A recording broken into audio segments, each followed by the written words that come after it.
Okay, we decided that we should put a little perspective into what we're doing, so we came up with a few slides on Cambria's quest for water. And next slide, please. And we thought we'd go back. Oh, that's okay, no problem. Are there copies of this in the back for the public? So if you'd like to follow along with this, at the back, it's a purple page. Thank you. So digging back into the 1800s, you can see the Great Drought occurred. That's the time when Cambria had a real drought, and the cattle were driven over the cliffs because there was nothing else for them.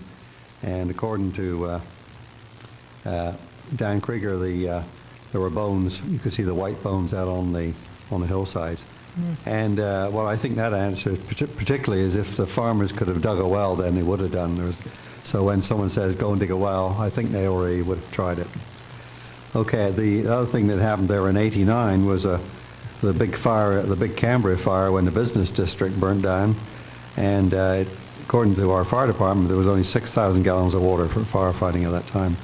I think it started it was at the Palmer Hotel, and I think the rest of the town took a rest of the time. I didn't stay there, so I don't remember. The liquor store burned down? Oh, I hope not. Anyway, then the next thing was the second worst drought in Cambria's history, which is 98 to 99, and it was throughout the county, as it usually is, and it slowed the completion of the coastal rail route through Slough County. Next slide, please. Now we're going to jump ahead to Cambria County Water District is formed. That was the first time that Cambria was doing something. Everyone had individual wells, and we still have a few in town. That's when the Water District was formed. And moving to 60 was another big fire. The Monterey County had the Wefferling fire, which started off in Monterey and came south, got down to Nassau Meadow, and it was coming towards Cambria. And the firemen stopped it 1 mile outside from Hearst Castle. So that was a big one that was coming down, and it was about 5 days getting down here. So that's something we hope doesn't happen again. Next slide, please. Yeah. 66, 67, this is where Cambria starts to get organized as a town. Cambria residents called for an election to request powers to provide Cambria, and I'm quoting here, with water for domestic use, irrigation, sanitation, industrial use, fire protection, and recreation. And Slough County responded to that. They created a service district with 5 elected directors to perform many public benefit functions except the land use and planning. CCSD consolidated 5 existing special districts, and they are listed there, but there were little water districts. There was one district which was just up the road here, and they combined the 5, including fire, basically to the organization we have today. Okay, going to the next slide, please. This is where the Coastal Commission was formed. I checked on the website to get that true. They were formed in '72, and as far as we're concerned, they have jurisdiction over coastal access, viewshed, and resources. And the Coastal Commission requires Cambria set aside a minimum of 20% of resources for visitors serving facilities. That's hotels, restaurants, and campsites. And we're under that jurisdiction, and they're the one group that we have to satisfy every time we do something, anything. All right, and then in '76, the CCSD, as a multi-purpose special district, was formed under the Community Service District law. That's where according to the research I've done, all it basically meant was that they encompassed the area that we know as Cambria today. Possibly Lodge Hill wasn't in at that time. So anyway, it became the geographic size which it is today. And of course we provide water, sewer, fire protection, operation and maintenance of the Vets Hall, public restrooms and other facilities, as well as the Fiscalini Ranch Preserve. Next one, please. Okay, in the mid-'70s, another drought. This resulted in overpumping of Santa Rosa Creek, and there's rumors that there was subsidence because of that. And so subsequently CCSD acquired land adjoining the lower San Simeon Creek to provide additional potable water. That's of course what Jim was talking about earlier. And then in '86, the residential water wait list was formed. And I haven't mentioned it, but in this time, the town has been growing considerably from about 1,500 residents, or residential units, I should, up to about 3,000. So that's all been happening in that time. And then going on to 88, the next slide. 88, 91, this is where most of us came around. A major drought calls the CCSD and residents to adopt stringent conservation methods. And according to the graph I have, there was, well, no, we increased the conversation and reduced the yeah, right. Anyway, according to the graph I have, it reduced the reduction of water by 35%, which was pretty dramatic at the time. And as I've added here, most of those restrictions are still enforced 2 decades later. Next slide, please.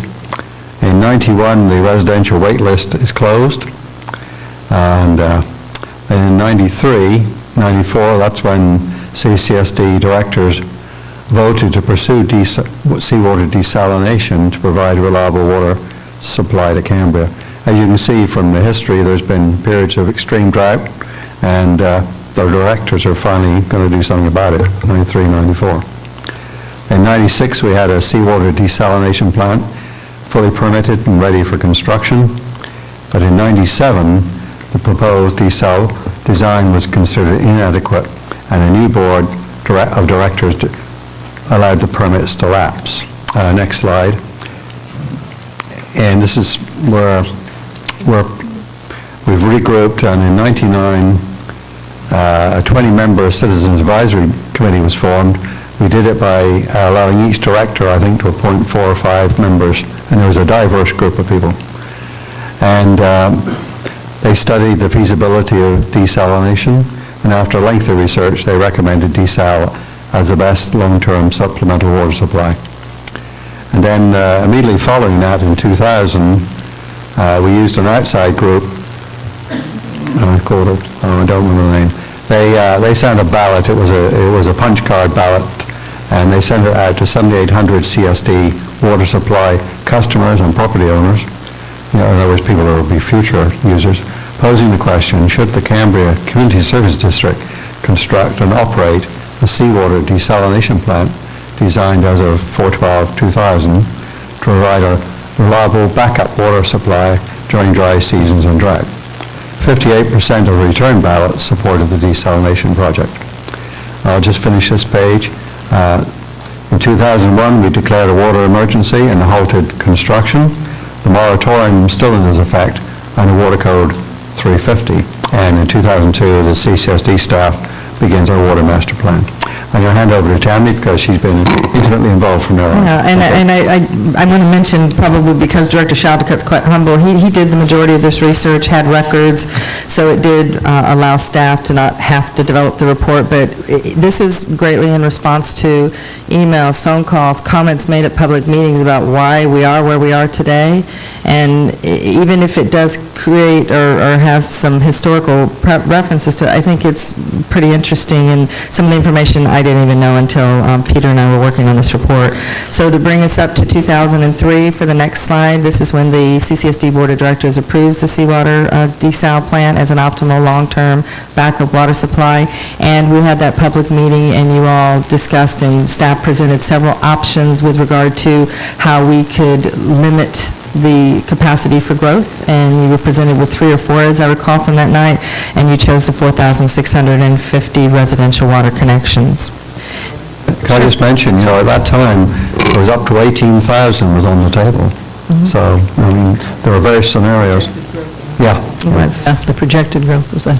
In 2004, this Board of Directors voted to continue desal design and obtain the federal funding assistance, and the CCSD staff prepared the notice of preparation for the environmental impact report for the Water Master Plan. Moving forward, and we kind of lumped in 2004 through 2008, in order to address the issues with regard to the firefighting deficiencies, we installed that West Ranch pipeline that goes from one side to the other of Windsor Drive, and we replaced, well, not at Windsor Drive, but up the hill on the the trail project. And then we replaced the old Pine Knolls water storage tanks with higher capacity tanks, and of course, we want to get that finished because we have a connector pipeline that needs to be included with that project as well. 2005, we saw Congresswoman Capps secure the $3 million for the federal credit for the CCSD for the desal research and design costs. And what that credit did is it was part of the project cooperative agreement, and that would be our share. And we were able to go back with expenses that we had made and include those as a contribution toward our match. 2006 is when the project cooperative agreement was signed for the $10.3 million of federal appropriation to pursue the design and construction of the desal project. The San Luis Obispo County approves the CCSD plans to test drill on San Simeon Beach. And also during that year, the Citizens Finance Committee for Build-Out Reduction Program reported on the feasibility of financing and implementing the Build-Out Reduction Program. 2007 almost brings us current. That's when the Coastal Commission denied the permit for our geotechnical investigation with regard to the subterranean desal intake on San Simeon Creek and requested that we study it further. But also, we saw the Water Resources Development Act, or the WRDA, be approved at a federal level, and that included the approval of that $3.5 million credit language for the district so that we were able to not have to come out of pocket as much with our matching funds. And finally, we're to today, where we will be finalizing the Water Master Plan Program, EIR, and we are looking, as Bob reported last month, at an alternative site at Santa Rosa Creek for our desal project test drilling. We did put it in a format so that it was on a one-page. It will probably be on different colors maybe as we go through, but we're going to publish this on the website after today, after we present it to you. And we'll publish this PowerPoint, which clearly is just taken from this one-sheet example. And that kind of finishes that report and allows us an opportunity to get into the introduction of the next item unless there's